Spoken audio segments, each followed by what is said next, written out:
안녕하세요. 날마다 말씀과 함께 박예찬 목사입니다. 오늘 함께 보실 하나님 말씀은 사무엘하 5장 1절에서 12절까지 말씀입니다. 헤브론에서 다윗이 유다의 왕으로 즉위를 하였습니다.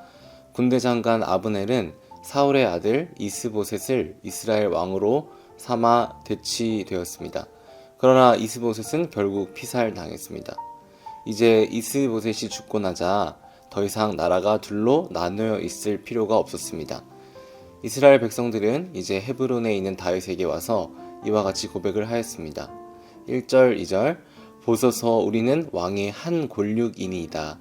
여호와께서도 왕에게 말씀하시기를 내가 내 백성 이스라엘의 목자가 되며 내가 이스라엘의 주권자가 되리라 하셨나이다 하니라.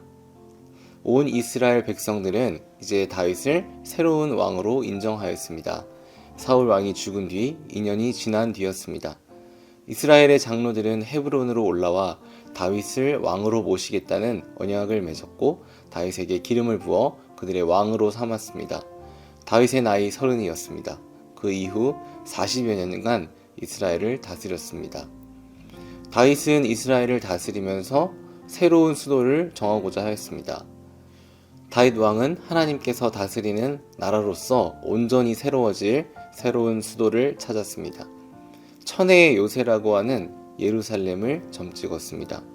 예루살렘 땅은 워낙 요새였기에 가나안 땅이 있는 곳이면서도 이방인이었던 여부스인들을 쫓아내지 못한 곳이었습니다.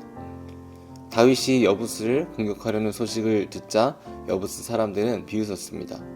6절 내가 결코 이리로 들어오지 못하리라. 맹인과 다리 저는 자라도 너를 물리치리라 하니 그들 생각에는 다윗이 이리로 들어오지 못하리라 합니다. 여부스 사람들은 다윗을 조롱한 것입니다. 그러나 다윗은 놀랍게도 예루살렘을 쉽게 빼앗았습니다. 다윗은 예루살렘 공략에 필요한 아킬레스건을 찾아냈습니다. 수로를 통해 예루살렘에 잠입하여 정복하는 것입니다. 예루살렘은 해발 600m에 위치한 도시였기 때문에 외부의 침략을 쉽게 물리칠 수 있는 여건이 있었습니다. 그러나 예루살렘은 샘이 없어서 성 밖에서 물을 끌어다 마셔야 했는데 섬의 동쪽에 위치한 기온샘에서 물을 길어다 사용했던 것이 약점이었습니다. 다윗의 군사들은 기온샘에 연결된 수로를 통해서 성 안으로 잠입하였고 순식간에 예루살렘을 정복하였습니다. 다윗은 그 성 이름을 다윗성이라 이름 지었습니다. 이 성은 다른 이름으로 쉬운 성이라 불리기도 했습니다.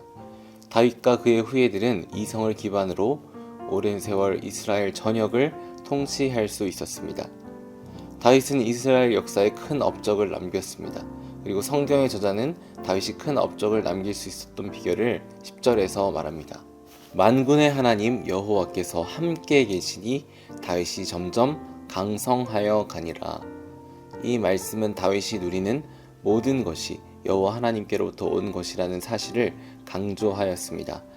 또한 하나님께서 다윗을 세우신 것이 다윗 한 사람을 위한 것이 아니라 다윗을 통해 수많은 사람들이 하나님의 뜻을 깨닫고 하나님의 보호하심을 경험하고 하나님의 다스리심에 순종케 하기 위한 것이었습니다. 다윗은 그것을 잘 알았고 하나님의 뜻을 이루는 귀한 왕이 되었습니다.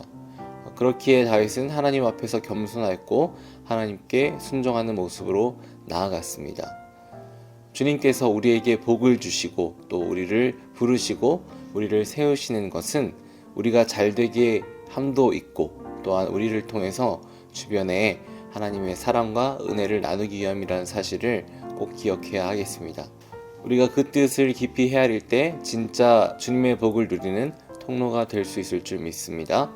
오늘도 복의 통로로서 살아가시는 주님의 자녀들 되시길 축복합니다. 함께 기도하겠습니다.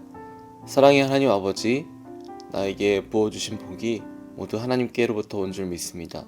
이 복을 잘 전달할 수 있는 복의 통로가 될 수 있도록 도와주시옵소서. 예수님의 이름으로 기도드립니다. 아멘.